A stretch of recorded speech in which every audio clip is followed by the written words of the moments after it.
नंदी के कानों में कहने का भी एक तरीका है। आप लोगों को मालूम होगा वो तरीका? नहीं मालूम? ये बेलपत्री की जो डंडी रहती है ना, बीच का जो भाग है, ध्यान दिए ना जरा सा, ये बीच की जो डंडी है, फिर से देखिए, बेलपत्री के 2 पत्ते और उसके पास में जो बीच की जो डंडी का भाग, पास में जो बीच की जो डंडी का भाग है, दिख रहा है आप लोगों को? ये 2 डंडी, ये बीच की 2 पत्ती और उसके बीच में जो 2 डंडी का भाग, बीच की जो डंडी है, फिर से देखिए, बेलपत्री के 2 पत्ते और उसके पास में जो बीच की जो डंडी का भाग है, दिख रहा है आप लोगों को? ये 2 डंडी, ये बीच की 2 पत्ती और उसके बीच में जो 2 डंडी का भाग होता है। जब हम देवाधिदेव महादेव से कोई बात कहने वाले होते हैं ना कि बाबा बहुत दुखी हूँ, बाबा बहुत तकलीफ चल रही है, बाबा मैंने एक कंपटीशन एग्जाम में परीक्षा दी है, बाबा मेरे जीवन में ये तकलीफ हो रही है, बाबा, तब इस बेलपत्री की जो ये डंडी होती है, इस उंगली से, इस अंगुष्ठ से इस डंडी को पकड़ा जाता है और बाबा के कर्ण में कहने से पहले ये हाथ को नंदी के ऊपर रखकर फिर हम बाबा के नंदी के कानों में कहते हैं और चलते समय इस बेलपत्र को अशोक सुंदरी की जगह पर चढ़ाकर वापिस सजाते हैं। देव अधिदेव महादेव को पार्वती की बात मानना ही पड़ती है और वो कहना ही पड़ता है। ये बेलपत्र की महत्व, ये जितना फल एक बेलपत्र की पत्ती में, उतना की उतना फल हम आपसे फिर कहेंगे। कभी मौका मिल जाए जिंदगी में, कभी तुम्हारे जीवन में अगर मौका मिले और कहीं बेलपत्री का वृक्ष मिल जाए जिसकी छांव तुम्हारे ऊपर पड़ रही हो, तुम्हारे ऊपर अगर बेलपत्री की छांव पड़ रही हो, उसके नीचे बैठकर कभी मौका मिले, एक बेलपत्री का पत्ता मात्र रखकर आप शिव जी का नाम लेकर जल भी अगर समर्पित कर रहे हो ना, तो वो 12 ज्योतिर्लिंग को जल चढ़ाने के बराबर फल प्रदान कर। आप कहते हो कि मंदिर से जाते समय नंदी के कानों में कहकर चले जाओ। बैठिए बैठिए बैठिए बैठिए। बहुत सुंदर प्रश्न है आपके, बहुत भाव से और आनंद से आपने करा और जनमानस के कल्याण के प्रश्न है। ये केवल आपके लिए नहीं है, ये सबके लिए इतने जोरदार प्रश्न हैं। जो गलती भी करते होंगे तो इसको सुधार सकते। आपने कहा कि नंदी के कानों में कहना चाहिए। लोग हंसते हैं, कहते हैं बताओ वो नंदी के कानों में भगवान को कहना चाहिए। वैसे तो हम आपको एक बात बता दें कि दुनिया के लोग किसी दूसरे धर्म की कभी हंसी नहीं उड़ाते। दुनिया के लोगों को दूसरे का धर्म अच्छा लगता है। दुनिया के लोग सबसे ज्यादा हंसी उड़ाते हैं तो हमारे सनातन धर्म की ही उड़ाते हैं और उसे खुद उड़ाते हैं, दूसरा उड़ाने वाला नहीं होता। दूर के ढोल हमें समझ में आते हैं, उसका धर्म हमें समझ में आ गया, उनका क्या है, ऐसा है, आओ कुछ नहीं, उनके धर्म में ऐसा है। कितना आनंद हमें दूसरे के धर्म में लग रहा है और हमारा सनातन धर्म हमको बुरा लगता है। हमारे सनातन धर्म हमें बुरा लगने लगा। अरे भाई, लोग कहते हैं कि नंदी के कान में कहते हो, ये कोई हमारे पुराणों में या शास्त्रों में लिखा है? भगवती बहन साहू, आपको धन्यवाद देना चाहूंगा और एक बात कहना चाहूंगा।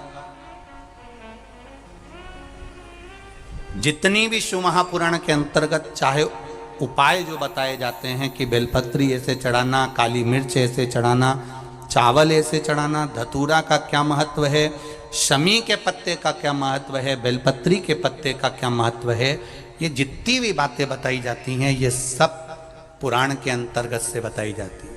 अब दुनिया के लोग इसको चाहे टोटका कह दें, चाहे दुनिया के लोग इसे टोना कह दें, पर पुराण से हटकर कुछ नहीं। और आप लोगों को अगर बोला है कि नंदी के कान में कहकर भगवान शंकर के मन में बात पहुंचे, तो ये क्यों कहा, तो ये भी हमारी शिव महापुराण में लिखा है, जलंधर के चरित्र में। कोई आपसे कहे कि नंदी के कान में बोलने से क्या होता है, ये जलंधर का चरित्र कह रहा है। मां पार्वती जी का हस्त कमल पकड़कर जलंधर लेकर जाने लगा।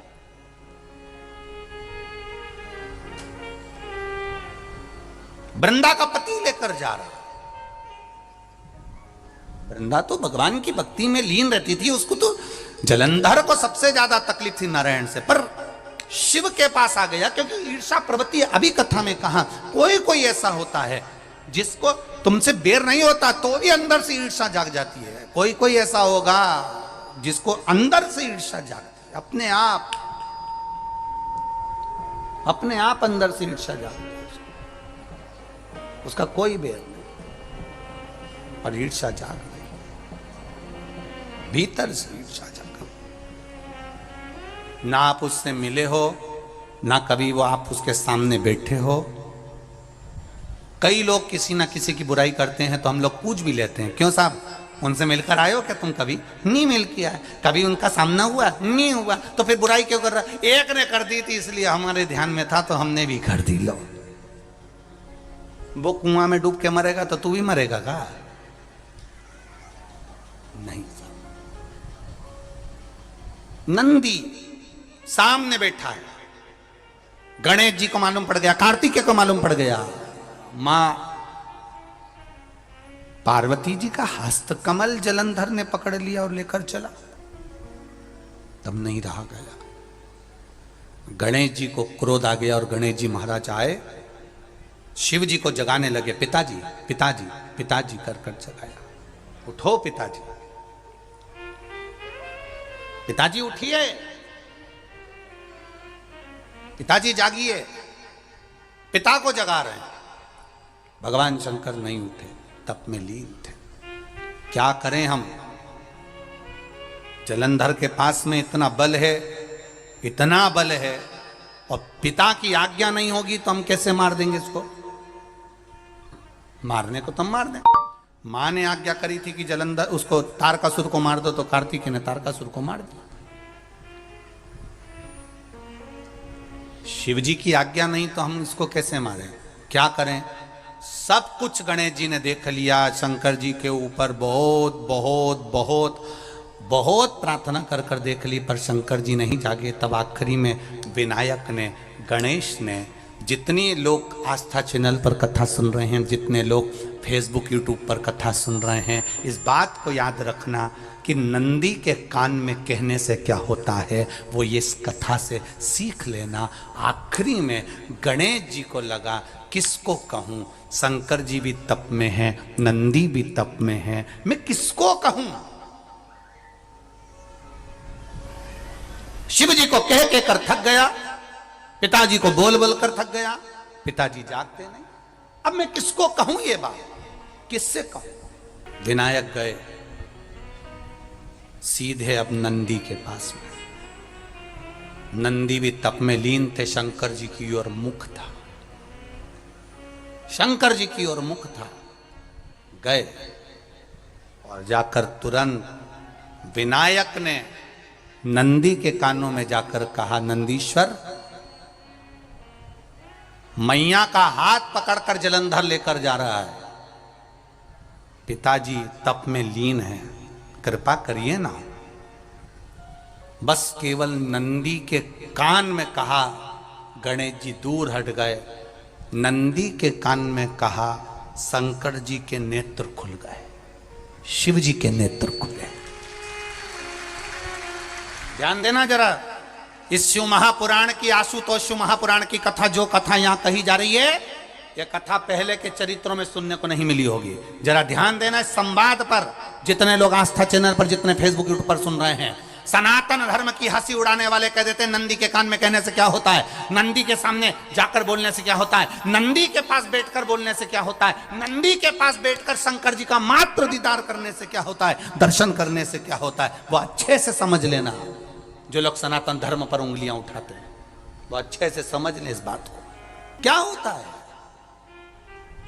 नंदी तप में लीन, शिवजी तप में लीन, शिव नहीं उठ रहे। विनायक ने नंदी के कानों में जाकर कह दिया, नंदी के कान में जाकर कहा, नंदी के नेत्र नहीं खुले। नेत्र किसके खुले?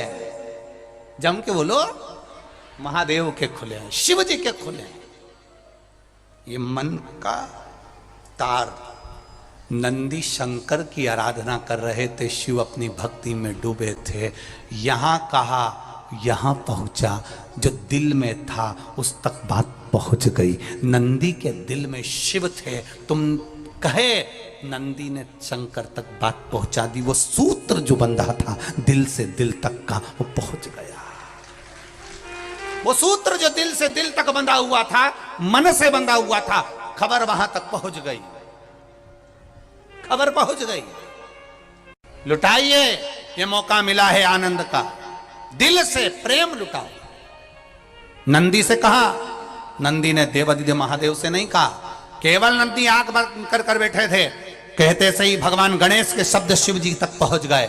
शिव जी के नेत्र खुल गए और उन्होंने जलंधर के पास पहुंचकर पार्वती जी का हस्त कमल छुड़वाया। जरा विचार करिएगा, आप नंदी से कहते हो मेरे महादेव तक बात पहुंच जाती है, आपको केवल नंदी से प्रेम से कहना है, नंदीश्वर मेरे बाबा, ए मेरे बाबा, आप रोज शिव जी को लेकर भ्रमण पर निकलते हो, मुझे बहुत दुख है, आप मेरे दुख को मिटाने के लिए मेरे दरवाजे पर क्यों नहीं आते।